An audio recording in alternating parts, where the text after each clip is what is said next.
오늘은 반도체 샀다 팔고 내일은 이거 뜬다니까 아침마다 증권방송 저도 이제 가끔 집에 있으니까 키면 뭐 오늘은 뭐가 뜹니다. 뭐가 뜨면 제가 봤을 때 미친 짓이에요. 저도 부동산 좋아하기 때문에 많은 분들이 부동산과 주식이 별개라 보는데 똑같은 자산이에요. 자산이죠. 제가 억지로 부동산 본을 좀 빼갖고 왔는데. 그래요? 왜냐하면 괜히 또 오해들 사실까봐. 근데 이제 이런 거죠. 그러니까 내년을 바라봤을 때 중요한 포인트 중에 하나가 네네. 한국 증시가 이제 선진국으로 볼 거냐 아니냐의 논쟁이 벌어진 거예요. 약간 이제 이게 굉장히 중요한 이슈일 수 있어요. 그렇죠, 그렇죠. 왜냐하면 우리나라 시장, 우리 경제는 분명히 선진국이 됐는데 주식 시장은 아직 MSCI 기준이지만 이머징 소속이거든요. 개발도상 이머징 막 EM 시장에 속해 있어요. DM 시장이 아니라. 근데 이제 최근에 이제 뉴스 중에 중요한 게 뭔가 외환 시장도 과거와 다르죠. 물론 여러 문제도 많죠. 외환이 워낙 이렇게 약한 걸 이유를 찾자면 한국의 성장률이 아무리 떨어지니까. 성장률이 떨어지니까. 그러니까 환이 그러니까 그런 부분도 있고 미국과의 금리차 부분도 있고. 금리차도 있고. 뭐 이유야 여러 가지 될 수가 있어요. 가장 중요한 거는 이미 우리는 선진국이 됐기 때문에 기업들도 선진화된 기업들이에요. 해외에 다 해외에서 생산을 하고 있기 때문에 거기에 달러를 놔둘 수도 있는 거고. 심지어 우리 국민들도 이제 한국만 하지 않잖아요, 투자를. 더 많이 하죠. 그러니까 우리가 대외 자산이 정말 문제가 없다면 우리나라 금융위기에 빠지겠죠. 우리는 그런 상황은 아니라는 걸 전제로 하고요. 그렇죠. 돈이 없는 게 아니니까. 근데 이제 선진국이 됐다는 건 다른 말로 하면 이런 시장이 된 거예요. 옛날에는 뭐 집에서 반복해서 좀 말씀이 그런데 딴 데서도 얘기했던 건데 알고는 계셔야 될 거다. 그러니까 실물과 금융에게 별로 별 차이가 없었어요. 근데 우리가 80년대 이후에 결국 70년대에 소위 달러가 근본이자가 무너지면서 뭔가 화폐라는 게 무한 발행이 시작된 것 같아요. 그래서 80년대 이후에 보면 엄청나게 유동성이 잉여 유동성이 생기고 그 실물 경제는 이 정도 움직이는데 잉여 유동성만 커지니까 가끔씩 발작적인 조정이 있는 거예요. 발작적인 조정. 그래서 결국 한 번씩 빵 터니 금융위기도 터지고 이러는데 다시 복귀되는 거예요. 왜냐하면 유동성이 다 없어지질 않으니까. 그래서 여기서 중요한 포인트는 경기가 주식시장을 결정하지는 않거든요. 그러니까 그때 유동성이 항상 어떤 핵심적인 산업의 주가를 매우 크게 올리고 이런 게 반복돼요. 전 세계적으로. 그렇겠네요. 근데 이러한 소위 이머징 국가일 때는 우리가 이런 게 있어요. 뭐 직장을 다녀도 월급이 빨리빨리 오르고 직무도 빨리 되기 때문에 그런 대로 인플레이션이 해지가 됐었어요. 선진국 경제가 되니까 꿈이 없어지는 거예요. 선진국의 특징이 뭐냐면 무기력이에요. 뭐 우리가 미국이나 영국 같은 데 보면 신분 상승을 꿈꾸지 않잖아요. 그냥 뭐 그러네요. 신분 상승을 꿈꾸지 않아요. 그냥 뭐 미식축구 경기나 보고 맥주 마시고 펍 가서 이러고 있다가 그냥 헤이 뭐 이러고 살다가 맞아요. 하층민대로 살고 잘 사는 사람은 계속 잘 사는데 잘 사는 사람들의 특징이 기업을 하는 부분도 있지만 돈을 벌어주는 사람들이에요. 그러니까 돈이 일하게 되는 세상이 열렸을 때 그게 선진국이고 내가 몸을 열심히 해서 나라를 발전시킬 때가 개발도상국이라 좀 봐요. 근데 이제 중요한 게 뭐냐면 선진국이 된다는 거는 누구나 돈이 일하게 돼야 된다는 걸 인식하게 되는 거예요. 뭐 여기 데이터로 보여드리면 다양한 게 있는데 그걸 떠나서 그런 시대가 열렸기 때문에 사람들 마음속에서는 어떻게 투자를 해야겠다. 뭐 비트코인다 온갖 하고 있는데 이랬을 때 특징이 부동산도 나쁘지 않아요. 근데 문제는 한국은 부동산을 옥죄고 있기 때문에 제 기준에는 뭐 제 생각이에요. 그래서 이 유동성은 계속 풀려요. 왜냐하면 못 사는 사람들이 경제가 못 사는 사람과 잘 사는 사람이 나눠지면 못 사는 사람들을 위해서는 계속 돈을 풀어줘야 돼요. 모든 나라 유럽도 그렇고 미국도 그러고 한국도 그렇게 되는 거예요. 너무 자연스러운 현상이에요. 근데 그 돈이 못 사는 사람한테 가지 않고 그 돈이 다시 부자들한테 가요. 그렇구나. 그 돈이 돌아서 다시 이 부자들이 또 투자하게 돼요. 그러니까 이게 참 어려운 얘기지만 그래서 항상 실물보다 금융이 훨씬 커져요. 그러니까 이거는 제가 자신 있게 말씀드리는데 한국이 선진국 시장이 된다는 거는 실물보다 금융이 커진다는 걸 의미하는 거예요. 여기서 이제 조심하셔야 되는 게, 예. 야, 실물 경제에 비해서 금융시장이 너무 과해. 좋은 현상이에요. 아, 좋은 현상이다. 그러네요. 예. 그게 데이터로 보여드리는 게 다음 그림인데, 예.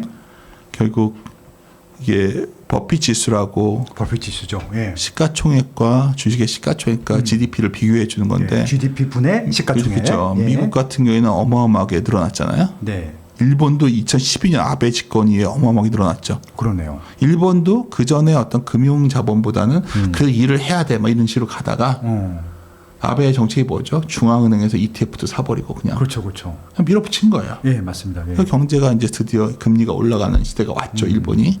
한국은 맨날 한국도 일만 괜찮으면 막혔었잖아요. 버핏 지수가. 이게 치고 나가는 거라면.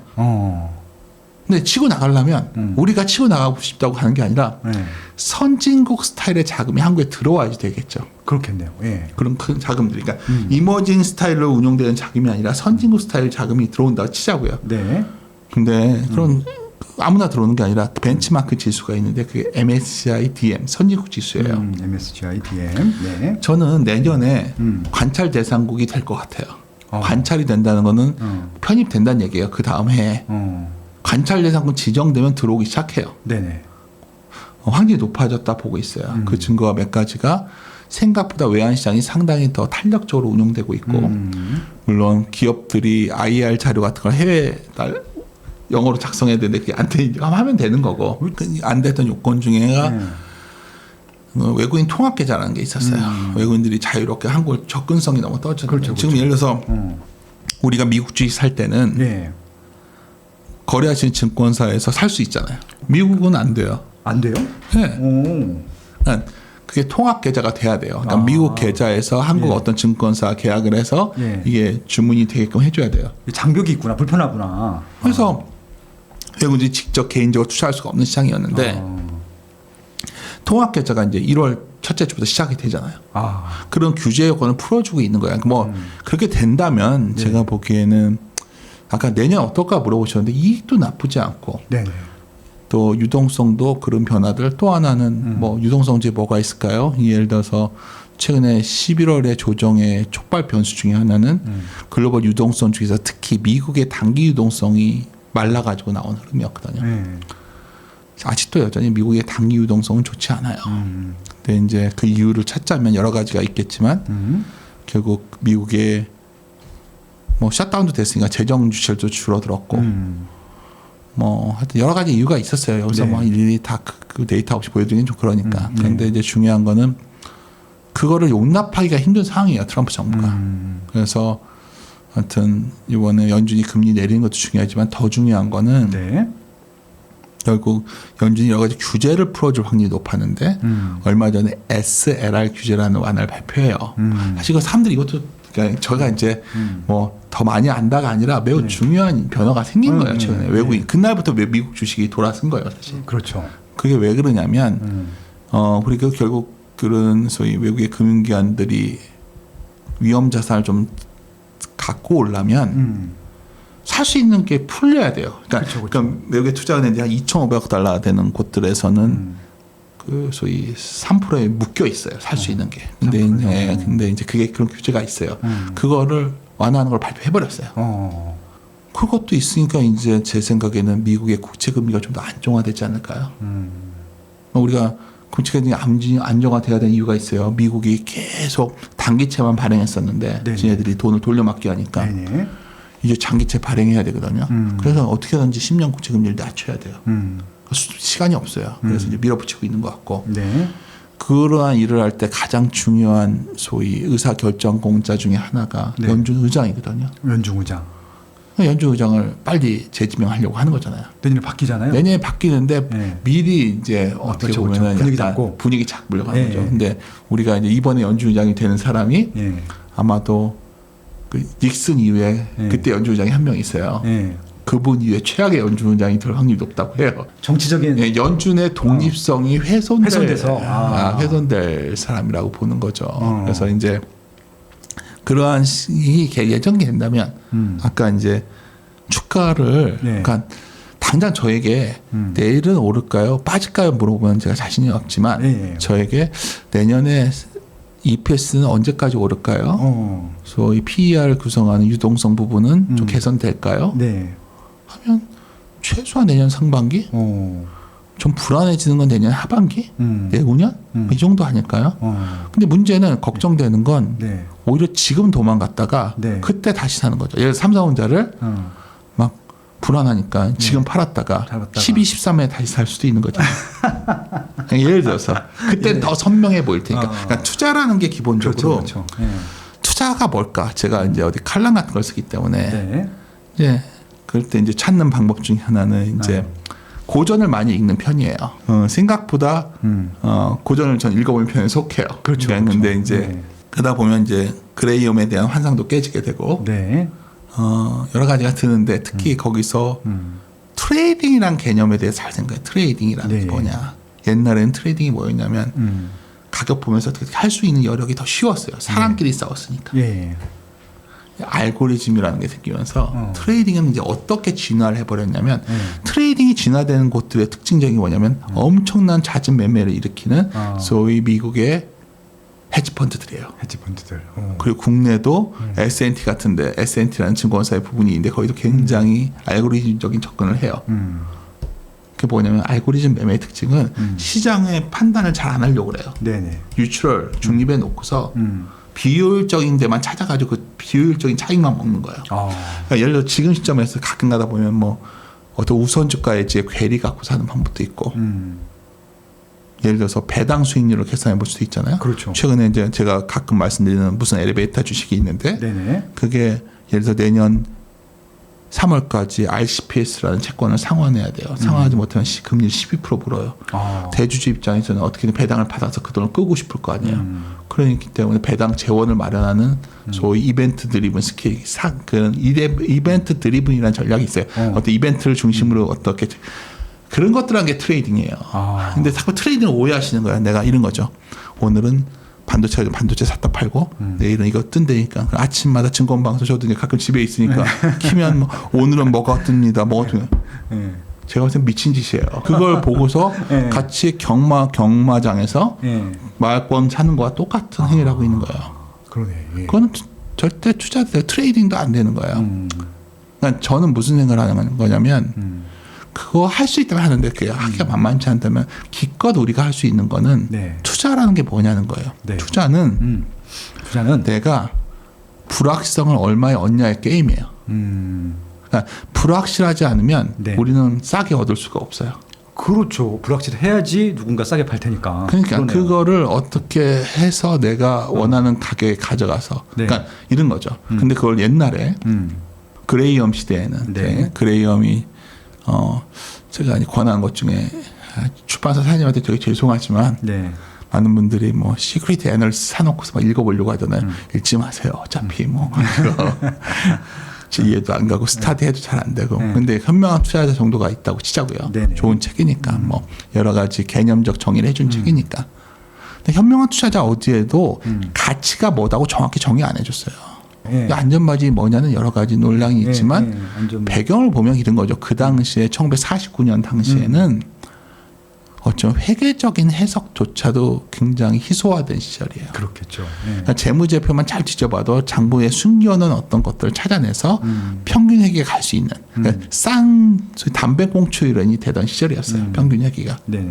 지금은 모든 게 전산화돼 있고 아무리 보통 투자도 다 치면 다 찾을 수 있는 거죠. 그렇죠. 그러니까 소위 버핏이 말했던 탁월한 기업을 적당한 가격에 사야 되는 시대가 온 거예요. 적당한 가격은 싸게 살 수 없다는 얘기예요. 그러니까 많은 분들이 주식을 그럼 물어볼게요. 버핏 나는 가치 투자자야 주장하는데 버핏이 애플 살 때 얼마였으며 이번에 구글도 사잖아요. 구글도. 그러니까 해자가 있고 이 회사가 돈을 벌 것 같은 기업을 사는 거야.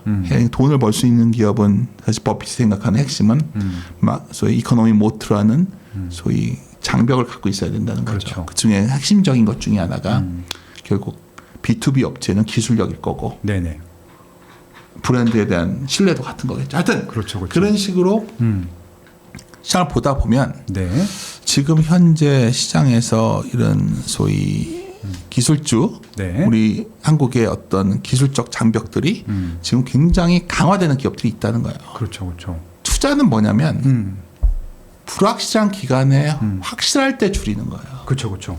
그러니까 우리가 지금 AI 혁명이 완수 단계에 왔다면 주식을 갖고 있으면 안 돼요. 그렇죠. 예, 당연히 그렇지. 예. 그냥 이게 정말 슬픈 얘기인데 예. 뭔가 아직 승자가 가려지지 않았기 때문에 예. 해봐야 되는 거예요. 이게 이제 말씀드리고 싶은 건 지금 구간이 예. 뭐 좀 상황이 불확실해 보이지만 어쩌면 투자자가 되길 원한다면 네. 트레이더가 아닌 투자자가 되길 원한다면 이럴 때 어떤 저 비즈니스가 정말 좀 가능성이 있는 건지를 좀 찾아보는 그렇죠. 그런 식으로 보고 있어서 그냥 뭐 말이 장황했는데 저는 그래서 네. 아까 이제 다시 돌아가면 네. 자꾸 프레디 커브리라는 사람이 있거든요. 이분 어떤 분이에요? 펀드 매니저인데 펀드맨이죠. 예. 글빨도 좋고 운용도 잘했어요. 어. 근데 이런 말 하면 안 되지만 제가 좋아하는 문장인데 알아야 확신이 생긴다는 거예요. 당연히 그렇죠. 그러니까 예. 많은 분들이 귀동량으로 주식을 하려고 해요. 아 그래 오늘 윤센이 나온다는데 윤센은 뭐가 좋아 보일까? 네. 뭐 그게 참고하시는 건 좋은데 정말 물어봐야 되는 거예요. 자기 갖고 있는 종목이. 그렇죠. 근데 이제 주식을 보유하려면 자꾸 감정에서 벗어나고 싶어 한다고 말은 해요. 네. 그래서 저희가 저번에 너무 놀랐던 게 서점에 갔는데 네. 비아냥은 아닌데 예. 호르몬을 잘 통제하면 투자를 잘할 수 있다는 거예요. 가끔 막 도파민이 분출해야 될 시기도 있거든요. 그렇죠. 뭐 예. 제가 가끔 시장 막 밀릴 때 살 때는 그 최후의 5분이나 9분가를 틀어놓고 막 제가 가는데 그렇죠. 페이스북에 올려주셨죠. 맞아요. 예. 누구도 가르쳐 주지 않지만 꼭 해야 하는 일. 나에게 가장 가까이 있지만 멀게만 느껴지는 일. 남들보다 빠르게 시작하는 것이 유리한 일. 내가 하고 있는 일은 내 집 마련과 투자입니다. 교통망, 상가, 입지, 세금, 청약.